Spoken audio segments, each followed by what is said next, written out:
Hi guys, welcome back. Today I'm going to be walking you through the steps of making homemade butter. Now, homemade butter can be made several different ways. A lot of people like to use a stand mixer, electric mixer, or even a food processor. But for us, no. We will be doing it the traditional way. So what I've done is I went on Amazon and I bought, ta-da, a hand crank butter churn. I have a hand crank butter churn and you don't. Anyway, they aren't terribly expensive, but I got one that has a stainless steel paddle at the end for easier cleanup. A lot of butter churns tend to have a wooden paddle, but I wanted the stainless steel just for that ease of cleaning. So why would I want to use a hand crank butter churn versus doing it with some sort of electric means? I'm not sure, other than to say maybe it's because I tend to make a lot of choices in my life that make it harder. So this can just be one more. Let's add it to the pile.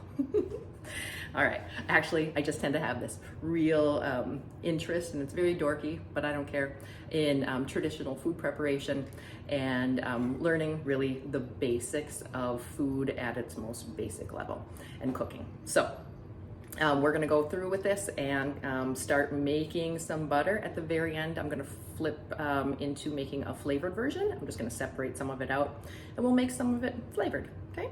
So that'll be that. So now I'm gonna start walking you through the steps of making homemade butter using a butter churn. Here we go. All right, so I'm back. We are going to begin our steps. First thing you need is some heavy cream. I have heavy whipping cream, but whatever. They say on the directions that you should let it warm up to about room temperature, about 65 degrees roughly is what they recommend. Mine probably isn't quite that warm, but that's all right. I'm just gonna go with it. Yesterday it worked out fine when I didn't wait all that time. So I'm just gonna fill it most of the way. Yesterday I did about half this amount. So just put that in. Drop the paddle in.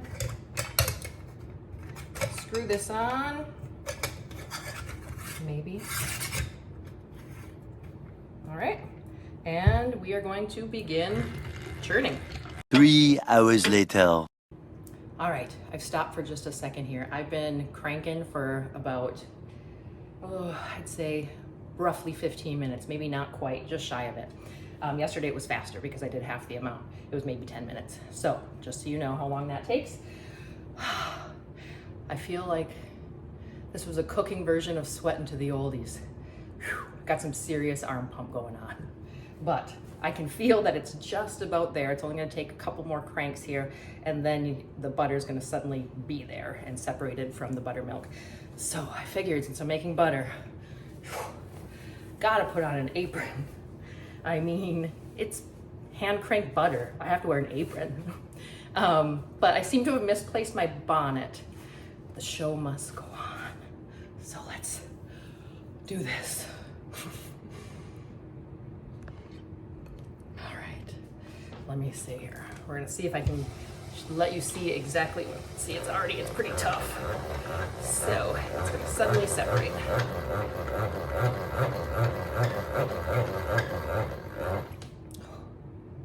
All right, so watch this. So this is all of 15 minutes of working on this. So watch how this is gonna separate. You can see the yellow fat separating itself for making butter, and then the rest will just be buttermilk that will drain off. So watch, I can barely crank it, but it separates kind of instantly. Yeah, I don't think I can get it anymore. That's it. That's it. All right, butter. Okay, I've done as much as I can. I cannot crank any further, so I will put this down to the side. And the first thing you need to do is separate the butter from the buttermilk. So I have a bowl here with a little strainer.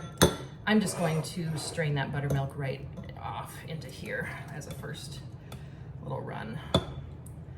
And then I'll put the butter into my separate bowl here.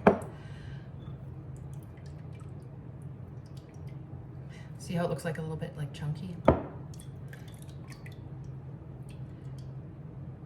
we're gonna press that together. All right, some butter in there. Get a little more. So I'm gonna just continue to do this and strain the buttermilk away, and then I'll be back to press the butter together. Okay, so I've done the majority of the straining, but now that I have it all in my bowl, you need to press your butter to get as much liquid out of that as you can. So I am just gonna keep giving a little pressure. And then the next step is gonna be rinsing the butter. Okay, next step. I put a cutting board in the bottom of my sink, and the reason I did that is because we're gonna be rinsing our butter with cold water. Must be cold water or you'll melt your butter. And you wanna keep doing that until the water runs clean.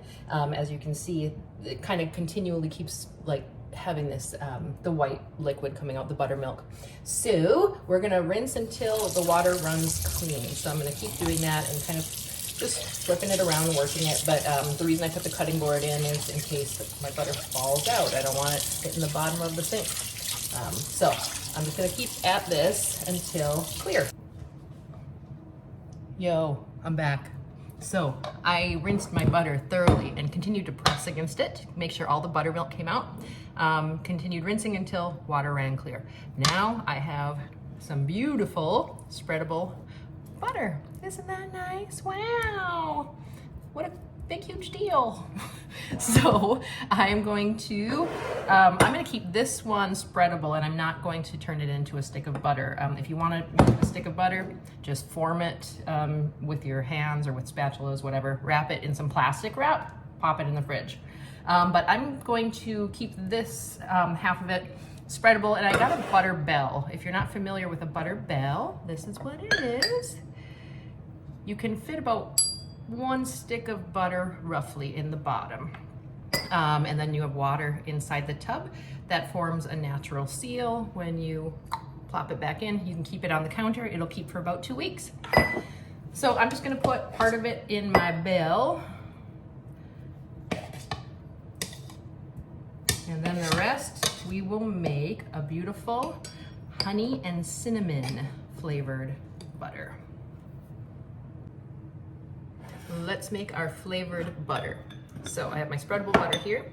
Recipe calls for, it just says like a little bit of honey. So I'm just gonna put a little honey in here. Not a ton, just enough to flavor it. It says just a couple pinches of ground cinnamon. So I'm just gonna put a little. And it says just a couple pinches of salt. Make sure I don't go with the pepper on this one here, right? That'd be awful, ruin the whole thing. So a little bit of salt. And we're gonna mix this up.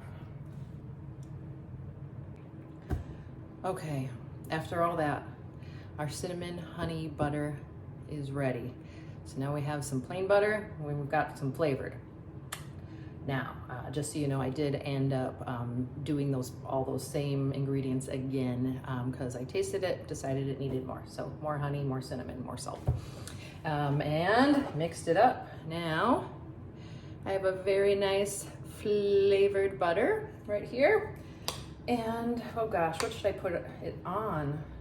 Who makes a really nice loaf of bread? That would be just the ticket for this. Oh wait, it's me.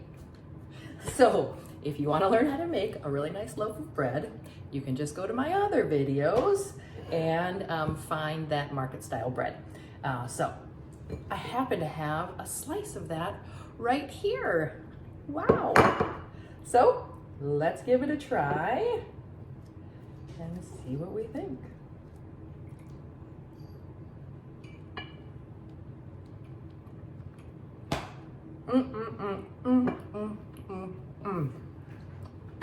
Make this, you're gonna like it.